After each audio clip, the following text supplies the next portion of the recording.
है। अब एक बात आप बताइए, हमसे आप में कितने लोग रूठे हैं? ईमानदारी से हाथ उठा के बता दें। आप रूठे हैं हमसे? क्या गलती हुई है हमसे? थोड़ा माइक दो दीदी को, ऐसे, हाँ माइक दीजिएगा, माइक पहुंचा वहां तक, वो दीदी बताएगी रूठने का कारण। और 20 मिनट ज्यादा दौड़ लेंगे, सुन तो लें आपकी भावना। हाँ, और भी जो रूठे वो उधर बैठिए, उधर दीजिए।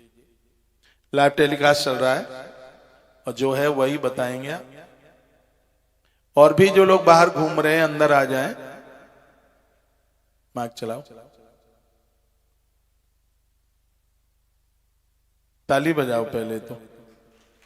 हाँ, कम बात, मिनटों में सेकंडों में अपनी बात पूरी करेंगे।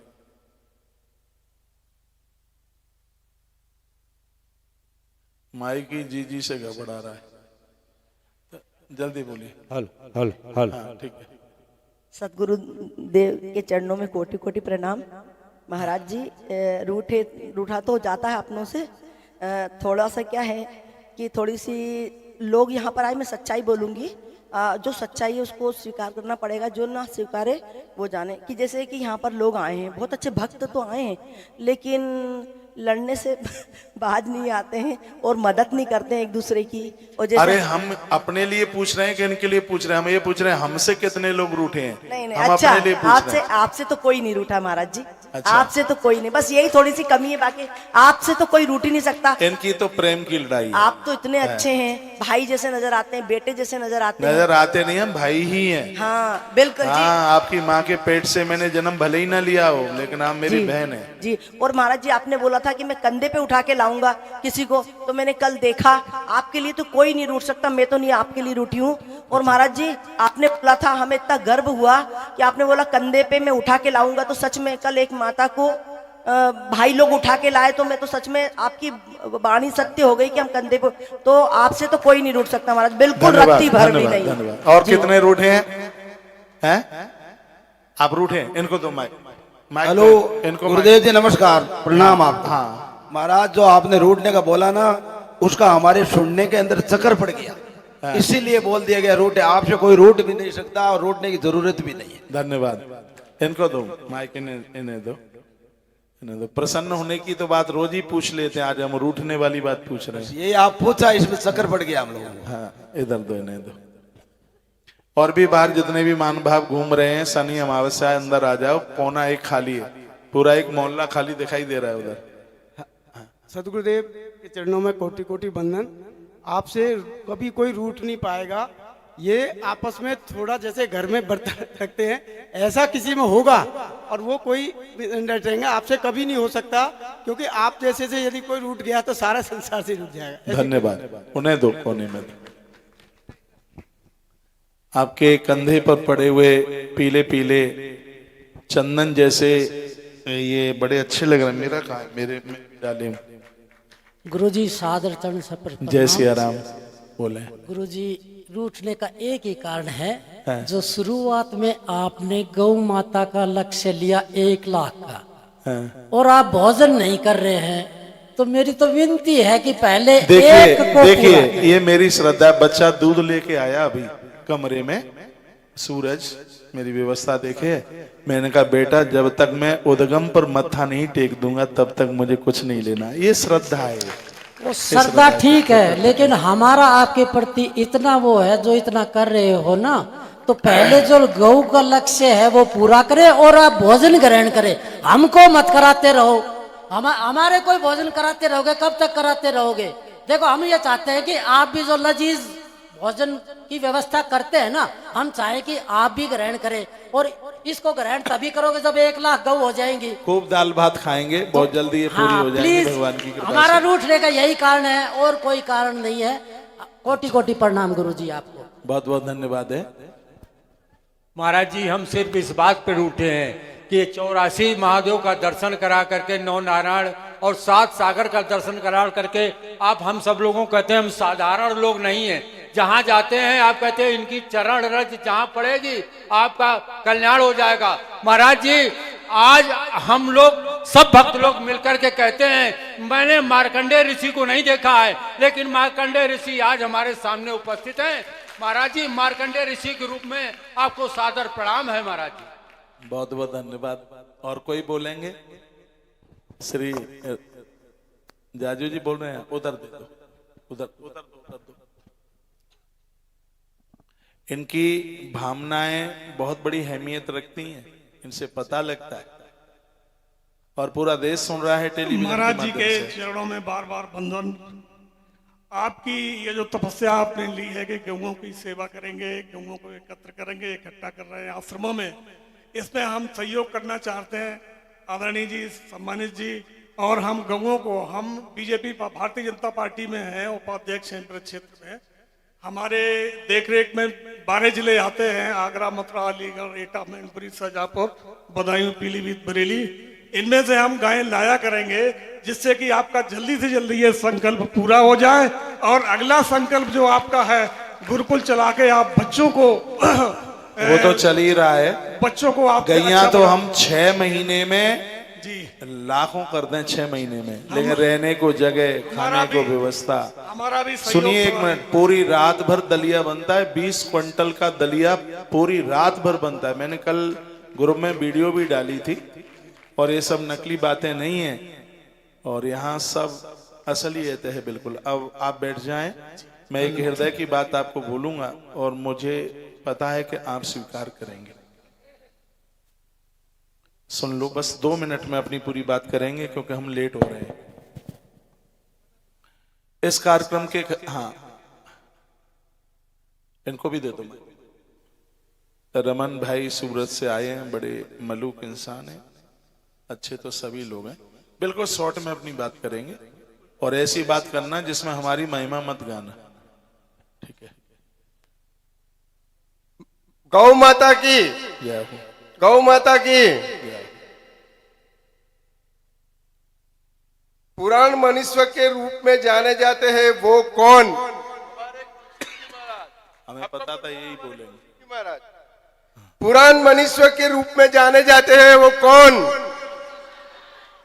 18 पुराणों और वेद उपनिषद की कथा सुनाते हैं वो कौन? विश्व की सबसे बड़ी गौशाला का संकल्प लेके चलते हैं वो कौन? 84 महादेव, टाइम खत्म हो रहा है। 84 महादेव और गौ 1 लाख गौ का संकल्प लेके चलते हैं वो कौन? इतनी बड़ी नर्मदा परिक्रमा करवाते वो कौन? हमारे कौशिक जी महाराज, हमारे कौशिक जी महाराज, हमारे चलो, कौशिक रमन जी भाई, महाराज। इनके लिए तालियां बजा दो, इन्होंने हमारे बहुत गीत गा दिए। मैं एक हृदय की बात आपको बोल रहा हूं और आपसे स्वीकार कर लें, इसको 2 मिनट में आप सुन लें। और इस बात को बोलने में मुझे कोशिश करनी पड़ रही है, हृदय मेरा बोल नहीं रहा है बोलने के लिए, फिर भी मैं ये बोल रहा हूं। जब यह कार्यक्रम हमने निश्चित किया उस समय 3750 किलोमीटर की यात्रा थी। उसके तत्पश्चात उसका एक पैसा भी निश्चित कर दिया गया, 55,000 रुपया। मैंने ये भी बोल दिया कि जो अक्षयवृत्ति सेवा के मेंबर हैं उनको 2,500 रुपया उसमें माइनस होगा, लेकिन नहीं हो पाया। फिर मैंने अनाउंस कर दिया, जब ये जिन भाई को गाड़ियों का हमने ठेका दिया, इन्होंने कहा महाराज जी आपके हिसाब से आप 17 दिन लेके चल रहे हैं तो 250 किलोमीटर के पर डे के हिसाब से नहीं हो पाएगा। वो भी हमने 4250 स्वीकार कर लिया, लेकिन उसकी सहयोग राशि वही थी। बीच में मैंने जो महात्म में पढ़ा, भगवान खाटू श्याम को जो 3 बाण मिले, जहां हम और आप स्तंभेश्वर गए थे, ये सबसे पहले ये मैंने डिक्लेयर 55,000 रुपया, जब ये सब चीजें नहीं थी तो 400 किलोमीटर तो वो बढ़ गया। पचमढ़ी की यात्रा कोई नहीं करता, 125 किलोमीटर वो बढ़ गया। और भी बीच में जैसे महापेश्वर महादेव गए, तो ये कोई ये कराता नहीं है। जो यात्रा हम 3700 की लेकर के चल रहे थे, और वो यात्रा 4,500 किलोमीटर के भी प्लस जा रही है। और जो यात्रा आप कर रहे हैं, मुझे इसमें ज्यादा बोलने की जरूरत नहीं है, और मैं बिना भूमिका के बोल रहा हूं। रास्ते में कहीं किसी भी प्रकार की किलोमीटर में कटौती ना हो। हमारा एक एक पॉइंट जिस हिसाब से हम लेकर के चले हैं, क्योंकि मैं आपको परिक्रमा कराने वाला नहीं, मैं खुद परिक्रमा उसी श्रद्धा से कर रहा हूं जिस श्रद्धा से आप कर रहे हैं। आपके ऊपर यदि किसी के ऊपर किसी भी प्रकार का लोड ना पड़े तो इस यात्रा में एक 5-5 हजार रुपए का सहयोग कर देना। और ये भी बहन विजय लक्ष्मी रेड्डी, SK शर्मा जी, ये सब मेरे कमरे में बैठे थे। ये मुझे बोले महाराज 21,000 रुपए का अनाउंस करना और सबसे पहले हमसे ले लेना। मैंने कहा ये मेरा हृदय इसको भी बोलने में तकलीफ खा रहा है। यदि आपको लोड नहीं पड़ता है, जब आप कह देते हैं कि पैसा हमने भी दिया है, ये आप कह सकते हैं अपने अधिकार के रूप में, तो आप जितने भी महानुभाव हैं रजिस्ट्रेशन धारी, इसमें एक को भी नहीं चूकना। 5-5 हजार रुपए का आप सबको सहयोग इसमें करना ही है। ज्यादा कर सकते हैं, ईश्वर ने आपको ज्यादा दिया है तो आप इसमें ज्यादा कर सकते हैं। और सबसे बड़ी बात है, जो आप ये यात्रा कर रहे हैं इसमें अकेली आपकी यात्रा ही नहीं, 200 लोगों का एक्स्ट्रा काफिला हमारे संग चल रहा है, वो भी तो पुण्य आपकी ही झोली में जाएगा। 70 ब्राह्मण गुरुकुल के चल रहे हैं, वो भी यात्रा कर रहे हैं, वो भी तो पुण्य आपके ही खाते में जाएगा। बाहर कार्यालय है, उसको रजिस्ट्रेशन नंबर बता करके पर्ची ले लेना। मुझसे मेरी आपकी मुलाकात होती है तो आप मुझे दे देना, और ये मन बना लेना है कि इतना हमें करना ही है, तो इस यात्रा में और 4 चांद लग जाएंगे और इतना बढ़िया हो जाएगा। अभी 5 दिन है हमारे पास में, इतना और बढ़िया हो जाएगा। इनका दूर गाड़ियां रोकने का ये भी कारण है, 1 किलोमीटर बचाना। रात्रि को मेरी बात हुई है ना, इनको कल दक्षिणा के 250-250 रुपया सबको दिए, तो उनको भी रात्रि को दिए। मैंने कहा ये बताइए कि इतनी दूर गाड़ियां रुकती क्यों हैं? तो उनकी भवानी बक करी। उन्होंने कहा महाराज जी 3200 किलोमीटर, 3000 किलोमीटर से ज्यादा कभी यात्रा नहीं होती, और आपकी यात्रा लगता है 4700 को पार करेगी। तब मेरी समझ में आया कि हाँ बिल्कुल ये दिक्कत वाली बात है। तो इसमें मैं आप सबको कहूंगा, एक भी रजिस्ट्रेशन ऐसा चूके नहीं जो इस अनुष्ठान में एक 5,000 रुपए की आहुति न डाले। तो मैं यहाँ ऐसे सेठ हैं, 25 लोगों को मैं बोल दूं कि 1-1 लाख रुपए का सहयोग कर दो, 25 लाख हल हो जाएगा। लेकिन हमें 1 से 1 लाख नहीं चाहिए, हमें 1 से 5,000 ही चाहिए बस गुरुजी। क्योंकि इस यात्रा में आप सबको बराबर का अधिकार लगे। हाँ गुरुजी, मैं कहता हूँ कम से कम 10,000 करवाओ आप, 5,000 नहीं 10,000 करवाओ कम से कम। मैंने इसमें बोला है कम से कम 5,000 तो आपको करना है, लेकिन जो मोटे लोग बैठे हैं जिनके यहाँ बोरों में रुपया भर करके आता है वो ज्यादा कर दीजिएगा। हाँ लेकिन करना सबको है। यहाँ सब तरह के लोग हैं, यहाँ 5,000 के लायक भी हैं और यहाँ 50,000 के लायक भी हैं, सब तरह के लोग हैं। आज है अमावस्या और इसमें किसी को बिल्कुल चूकना ही नहीं है। 2 पैसा बच भी जाएगा तो मैं अपनी खानदानियों को भेजने के लिए नहीं जाऊंगा, वो गौ माता को लग जाएगा। यदि बच जाता है, यहाँ बचाने का तो कोई मैटर ही नहीं है। मेरे पास में बैठे थे शर्मा जी, मैंने सत्तम को फोन किया, कौन थे, दिल्ली के और भी लोग थे बैठे। मैंने कहा मीनू में कहीं कोई समझौता नहीं होगा, रास्ते में भले ही तुमने चूल्हा जलाया। कल मुझे कोई मिला, उन्होंने कहा महाराज जी हम आपकी कथा में वहां गए थे नेपाल में पशुपतिनाथ, वहां समोसा खाने में बड़ा आनंद आया। मैं वहां से निकल रहा था, यात्रा के लिए जा रहे थे, 2:30 बज रहा था उस समय। तो मैंने फटाफट उस आदमी को बुलाया जो पूरा मैनेज संभाले यात्रा इसका हलवाइयों का। मैंने कहा भाई मन कर रहा है आज रात्रि को समोसा।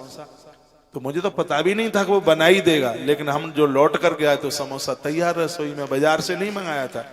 और जो हम परोस रहे थे सबको बड़ा आनंद हुआ है। ये सिर्फ नाम कमाने के लिए यात्रा नहीं है, और ये मैं फिर कहूंगा ये मैया जी की कृपा से ही हो रहा है। और आपकी यात्रा का कोई और सहयोग करे तो ये मुझे तो अच्छा लगता नहीं है। जब आपने 55 दिया है तो उसमें और 5,000 लग जाएगा तो क्या है। तो ये यात्रा बहुत अच्छी हो जाएगी, आलीशान हो जाएगी। मेरे अभी तक के अनुष्ठानों में आज पहली बार हुआ है कि तय राशि में मुझे 5,000 रुपया बोलना पड़ा है, क्योंकि मेरा स्वभाव नहीं है। मैंने आचार्य जी को फोन किया सुबह, मैंने इनको कहा कि अब तो ऐसी स्थिति हो गई है पेमेंट के लिए पैसा नहीं है। ये सत्य है, मैं भगवान की सीट पर बैठा हूँ। मेरी इनको बात हुई सुबह, मैंने कहा ऐसी पोजीशन हो गई है पेमेंट को पैसा नहीं है और खर्चे इतने ज्यादा हो गए हैं। आप विश्वास करें इस यात्रा में 4-4 हजार रुपया पर डे के कमरे लिए गए। वो तो आप रहे हैं तो आपको पता ही होगा, कहीं किसी भी प्रकार की व्यवस्था में समझौता नहीं किया गया। मुझे एक 5,000 रुपए के लिए कितना बोलना पड़ रहा है। तो आदेश नहीं है हमारा, तो मैया ही बुलवा रही है। ये कोई धन कमाने का कोई फंडा नहीं है और ना हमें धन चाहिए। हम तो धार्मिक लोग हैं, ईश्वर से जुड़े हुए लोग हैं। हमें माता पिता का 1 टका मिला नहीं तो कभी देने की भी कोशिश नहीं है। लिया इसलिए नहीं, जरूरत नहीं है इसलिए। तो हाँ, सब खुशी खुशी से। तो किलोमीटर कम नहीं होंगे। हम पचमढ़ी भी जाएंगे, हम डमरू घाटी भी जाएंगे, हम दद्दा जी की धुनी भी जाएंगे। तो उसी आनंद का, जिस आनंद के साथ में इस यात्रा को लेकर के चले हैं, तो मेरी आपको रास्ते में मुलाकात होती रहेगी। आप मुझे भी दे सकते हैं, बाहर कार्यालय लगा हुआ है। आज मैंने 2 बच्चों की जगह पर 4 बिठा दिए हुआ। मुझे पता था कि आप सब करेंगे। मुझे क्या, इतने समय से मैं आपके साथ हूं तो मुझे पता नहीं होता। और ये पैसे को लेकर के तो टेंशन इसलिए नहीं आता क्योंकि हृदय में उदारता बिल्कुल भरी हुई है। हमारी आवाज में तो इतनी दम हो गई है, भैया कमरे भर जाएं। बाहर से तो हम ले ही नहीं रहे हैं टीवी वालों से। हाँ, टेलीविजन वालों को कहूंगा कि आज है शनि अमावस्या, तो शनि अमावस्या पड़े तो जौ के दान की बड़ी महिमा है, कम्बल के दान की बड़ी महिमा है, लोहे के दान की बड़ी महिमा है, सरसों के तेल के दान की भी बड़ी महिमा है। आश्रम के साथ, गौशाला के साथ जो जुड़े हुए हैं, ओमकारेश्वर का भंडारा बहुत बड़ा भंडारा है, वृंदावन का भंडारा बहुत बड़ा भंडारा। भले ही आप कुछ भी उसमें डालें, उससे आप चूके नहीं। उस दिन परिक्रमा हमारी पूरी होगी, तो उसमें आप अवश्य में। आप क्या बोल रहे हैं?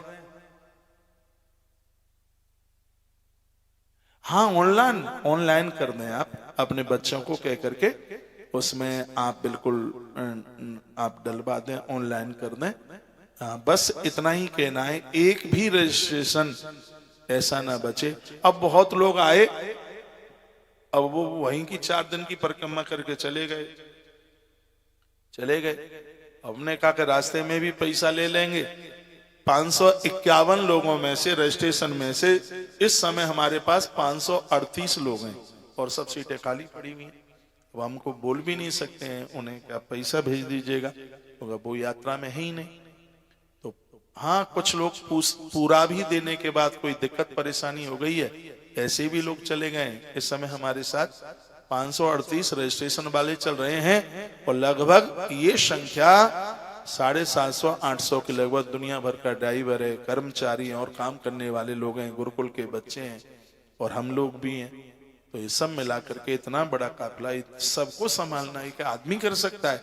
नहीं, ये पीछे से कोई पावर काम कर रहा है। तो आपने जो कुछ लिया नहीं है वो कुछ खा पी लें।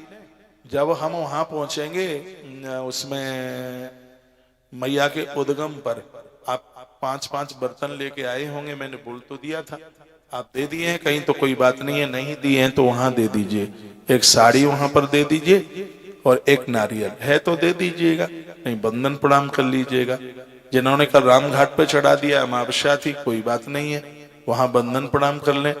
तो हम जब यहाँ से निकलेंगे बगिया से, माई की बगिया से, तो वहां पर, यहाँ दोनों जगह जल परिवर्तन होता है, वहां भी होता है, मैया जी पर भी होता है। क्योंकि कल यहाँ पुजारी लोग बैठे थे ना हमारे साथ, तब हमें ज्यादा पता चला है। तो हमने ऐसा प्रोग्राम बनाया कि जब हम माई की बगिया पर जाएंगे, पहुंचेंगे, तो थोड़ी सी 2 बूंदें पानी चरण कुंड में डालेंगे, वहां से थोड़ा सा जल इसमें डालेंगे। फिर जब हम उद्गम पर पहुंचेंगे तो जिनकी जो केटलियां खाली हैं, तो वहां उसको पूरा भर लेना, इसको पूरा भर लेना, उसमें से 2 बूंद डाल भी देना। ये रात को मुझे पता चला है, मालूम नहीं था। जो जानकारी मिलेंगे तभी तो पता लगेगा। 2 बूंदें वहां भी डाल देना। वो तो कह रहे थे कि बगिया में डालने की जरूरत ही नहीं है यहीं, लेकिन मेरा मन नहीं मान रहा है। हमने कहा जब हमारा तट परिवर्तन हो रहा है तो थोड़ा जल परिवर्तन हम वहां भी करेंगे। और एक बात और सुन लेना, मैंने एक दिन बोला है कि 80% यात्रा अमरकंटक में आके खंडित हो जाती है। क्यों हो जाती है? इसलिए हो जाती है, जहां पर उद्गम है, जहां पर उद्गम है वो है दक्षिण में, और वहां भगवान महादेव हैं और वो बैठे हैं दक्षिण में। तो पता चलता नहीं है, वो बैठे हैं उत्तर में, पता लगता नहीं है। और उस कुंड को दर्शन करते करते लोग पूरे में घूमते हैं। पूरे में 24 मंदिर वहां बने हैं। जब आप पूरे में घूमोगे तो गड़बड़ तो हो ही जाएगा। इसलिए हम आगे होंगे और पीछे पीछे आप होंगे। 24 मंदिर हैं, 24 मंदिर में बिना नर्मदा यात्रा के आने वाले लोग ही उन सबको प्रणाम कर लेते हैं, लेकिन आप यात्रा में हैं, एक ही जगह से प्रणाम कर लेना। जगह जगह मंदिर आप जाओगे तो फिर दक्षिण से उत्तर की तरफ आ जाओगे, तो उसमें हमारी यात्रा बिल्कुल खंडित हो जाएगी। इस बात का जरूर ध्यान रखिएगा। तो इसके लिए मैं बार बार बोलता हुआ आ रहा हूं। और इस समय इतना कठिन है, जैसे ही हम चलेंगे हमें गाड़ियां कहाँ छोड़नी है, आगे गाड़ी हमारी होगी 200-300 मीटर, आप सबको पैदल चलना होगा। इस बात को ध्यान रखना, आप अपने मन मुताबिक चलोगे, क्योंकि माताएं दिया जलाने के लिए 108 मंदिर हो तो एक भी छूट जाए इनसे बिना दिया जलाए। एक ही जगह हमें उद्गम पर ही वहीं बंदन प्रणाम कर लेना है, वहीं अपना जल इसमें भर लेना है, 2 बूंदें वहां डाल देनी है, नारियल जो भी कुछ है वो सब वहीं चढ़ा देना है और वहीं से सबको प्रणाम कर लेना। सब देवता तुम्हारा प्रणाम स्वीकार कर लेंगे। तुम्हारे मंदिर में जाओगे तो दक्षिण से उत्तर में आ जाओगे तो सब गड़बड़ हो जाएगा फिर। इसलिए इस बात का बहुत ध्यान रखना है। आज दोपहर का भोजन लगभग 1 से 2 बजे तक हो पाएगा, कोई दिक्कत तो नहीं है। वहां अभी इतना आप ले लेना कि 2 बजे तक भूख ना लगे। डिंडोरी बड़ी अच्छी जगह, माई जी का अद्भुत घाट है, दोपहर के प्रसाद की वहीं व्यवस्था है। रात्रि को हम मंडला पहुंचेंगे। मंडला में कुछ होटलों की कमी पड़ गई है। आज आपको एक कमरे में, लग्जरी होटल हैं वो भी जो भी बुक की हैं, एक कमरे में 4 लोगों की व्यवस्था है, तो उसको व्यवस्थित कर लेना। डबल बेड है, 2 गद्दे नीचे, एक ही रात्रि की तो बात है। 150 लोगों की व्यवस्था गौशाला में की गई है और आज एक रात की बात है, कैसे भी उसको एडजस्ट कर लेना। कल से फिर आलीशान होटल है। कल से जो होटल है अब 4-5 दिन के लिए लाजवाब, क्योंकि व्यवस्था में कहीं कोई समझौता नहीं किया गया है। मैं गौशाला में ही रुकूंगा, हमारे साथ जो रुकना चाहते हैं वो आप रुक जाइए। गौशाला में सबके लिए रजाई गद्दे की व्यवस्था है, सर्दी तो खूब है वहाँ। तो कल का अभिषेक, भगवान का वंदन प्रणाम बिल्कुल गौशाला के नीचे ही माई बह रही है, तो वहां से भोजन प्रसाद लेकर के फिर कल 12 बजे हमारी यात्रा पिपरिया पहुंचेंगे। रास्ते के दर्शन करेंगे। परसों के दिन पचमढ़ी, आप गूगल पर डाल करके देखिए कितना अद्भुत पर्यटन क्षेत्र है, कोई नहीं लेके जाता वहां। लेकिन मैं एक बार गया हूं, मेरा मन माना नहीं है, तो हमने अपनी यात्रा में उसको जोड़ा है। तो वहां हम परसों जाएंगे। आप गए हैं पहले कभी? बहुत अद्भुत है वहां के महादेव, बड़े अद्भुत हैं। तो हम कोई घूमने के हिसाब से नहीं, शंकर जी के दर्शन के हिसाब से हम वहां जा रहे हैं। जो बात हमने आज बोली है उसमें आप स्वीकार हैं, सबके हाथ ऊपर हैं। हाँ, बहुत बहुत धन्यवाद है आपका कि आपने इस कार्यक्रम को बहुत सुंदर बना दिया है, बहुत भव्य बना दिया है, बहुत दिव्य बना दिया है। बहुत बहुत धन्यवाद है आपके लिए। इसके लिए मुझे बिल्कुल भी दोबारा नहीं बोलना पड़े। हाँ हाँ,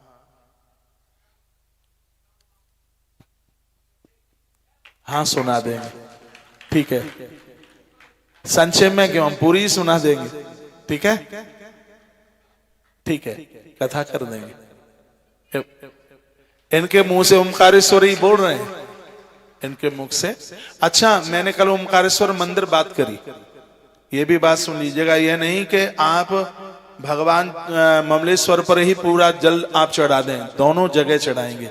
मैंने वहां से टाइम ले लिया, सुबह 5:30 बजे से लेके शाम के 4 बजे तक हमें ओमकारेश्वर भगवान पर जल चढ़ाने की अनुमति मिल गई है वहां से, मंदिर से।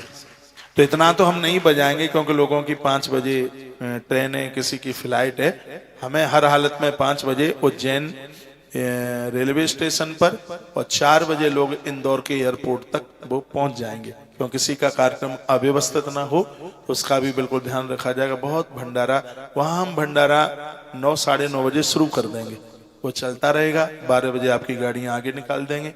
आपका भोजन, रात्रिकालीन भोजन भी डिब्बों में बढ़िया तरह से पैक करके आराम से आप रेल के डिब्बे में बैठ करके, इतनी बड़ी यात्रा करके जा रहे हैं, होटल पे खाएंगे आप, वो पूरी व्यवस्था यहाँ से की जाएगी।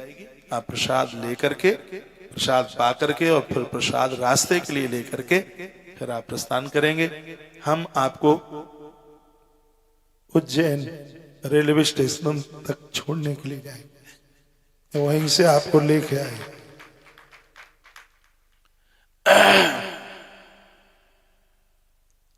किसी ने मुझे पूछा है कि महाराज जी हम रात्रि को उज्जैन रुक रहे हैं, क्या महाकाल भगवान के दर्शन कर सकते हैं? बिल्कुल कर सकते हैं।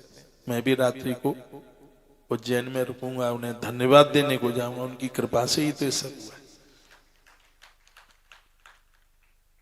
एक मेरा छोटा सा 2-3 घंटे का कार्यक्रम 25 तारीख को इंदौर में है। घर तो मैं किसी के जाऊंगा नहीं, और उसी रात्रि को मैं रेल पकड़ करके 26 तारीख को भोर में तुलसीवन आश्रम पहुंचूंगा। वहां भी एक भंडारे का आयोजन रखा हुआ है, साधु ब्राह्मण सब लोग चल करके आएंगे, कम्बल वगैरह, दक्षिणा, भंडारा, वहां भी सत्यनारायण भगवान की कथा एक कार्यक्रम है। हम तो नदी की तरह बह रहे हैं। 26 तारीख को ही पहुंचूंगा, 26 तारीख की रात को ही मुझे फरीदाबाद पहुंचना है, और 27 तारीख से 5 दिन का वहाँ कार्यक्रम है। तो जो लोग फरीदाबाद के लोग मुझे सुन पा रहे हैं, जरूर आप आइए लखानी धर्मशाला। और मैं 1 तारीख को वृंदावन में हूँ नई साल में, 2 तारीख को दोपहर तक, 2 तारीख की रात्रि को मैं मुंबई पहुंच रहा हूँ। तो वहां पर प्रेमपुरी आश्रम में शिव महापुराण की कथा बहुत अद्भुत है, इतना आनंद आएगा।